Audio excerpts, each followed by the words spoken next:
Biografi Imam Syafi'i, imam mazhab yang nasabnya tersambung dengan Rasulullah. Imam Syafi'i, 150-204 Hijriah. Nama aslinya Muhammad bin Idris Asy Syafi'i. Namun kita biasa memanggilnya Imam Asy Syafi'i. Beliau mendapat julukan Nasih al-Hadith, pembela sunnah Nabi. Syekh Ahmad Al-Misri, dai asal Mesir, menyampaikan biografi Imam Syafi'i saat kajian di Masjid Raya Al-Ittihad Tebet, Jakarta Selatan, belum lama ini. Mayoritas di Indonesia adalah pengikut mazhab Syafi'i. Kenapa di Indonesia mayoritas bermazhab Syafi'i? Kata Syekh Ahmad, karena dulu orang yang pertama mengajarkan ilmu fikih mazhab Syafi'i di Indonesia dibawa oleh pedagang dari Yaman yang juga bermazhab Syafi'i. Mayoritas penduduk Yaman dan Mesir itu mengikuti mazhab Syafi'i.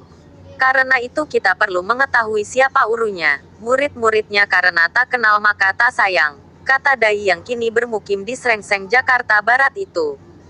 Imam Asy Syafi'i radhiyallahu anhu, kalau disebut demikian jangan langsung menuduh.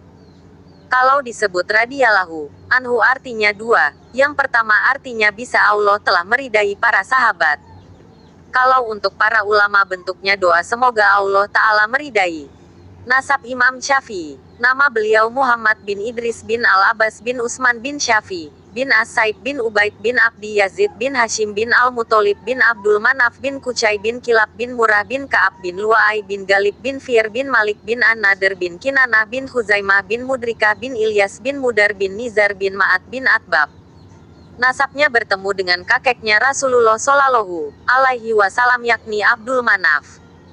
Dari nasab itu, Al-Muthalib bin Abdi Manaf, kakek Muhammad bin Idris Asy Syafi'i adalah saudara kandung Hashim bin Abdi Manaf, kakek Nabi Muhammad Shallallahu alaihi wasallam.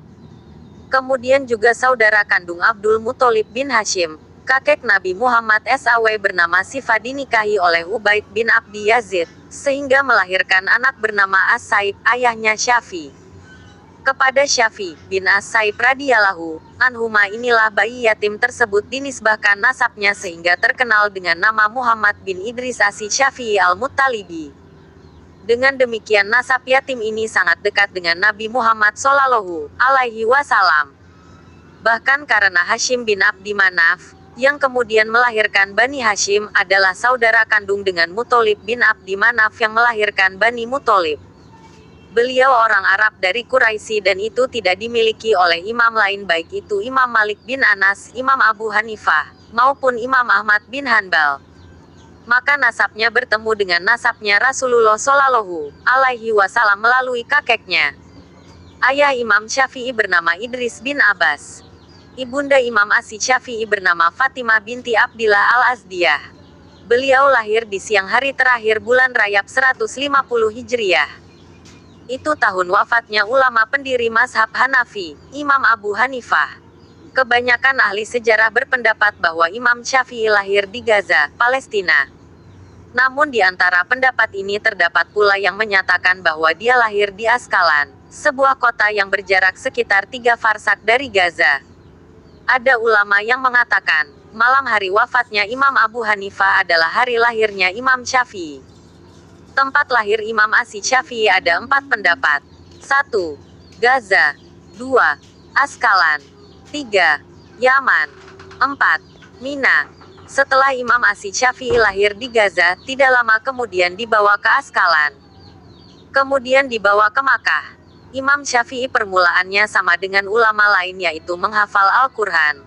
Usia 7 tahun sudah hatam Kitabullah.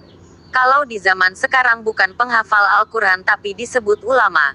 Musibah sekarang tidak hafal Al-Quran disebut ulama. Lebih musibah lagi tidak bisa baca Al-Quran jadi dai. Lihatlah ulama dalam kitabnya pasti disebutkan penuntut ilmu dan penghafal Al-Quran, kata Syekh Ahmad. Imam Syafi'i umur 7 tahun sudah hafal Al-Quran.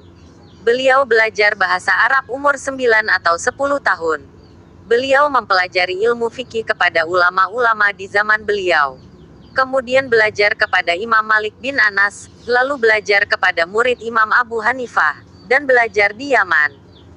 Istri Imam Syafi'i bernama Hamdah binti Nafi, bin Anbasah bin Amru bin Utsman bin Affan, dan istri beliau satu lagi bernama Dananir. Kemudian punya istri berkebangsaan Utsmaniyah.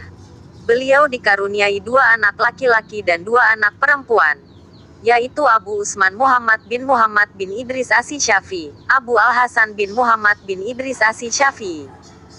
2 anak perempuan yaitu Fatimah dan Zainab. Beliau menghafal Muwatta Imam Malik bin Anas pada usia 10 tahun. Di usianya yang masih kecil, Imam Asy-Syafi'i menjadi yatim karena sang ayah kembali ke rahmat Allah. Perlu diketahui, jika usianya di atas 10 tahun, tidak lagi disebut anak yatim melainkan fukara atau duafa. Karena menyandang status anak yatim yang kurang mampu, Imam Syafi'i tidak punya uang untuk membeli kitab. Beliau terpaksa meminjam buku buat dihafal, bukan untuk dibaca. Jika ingin mendidik anak, semakin ia mendapat kesulitan maka kesuksesan terbuka lebar.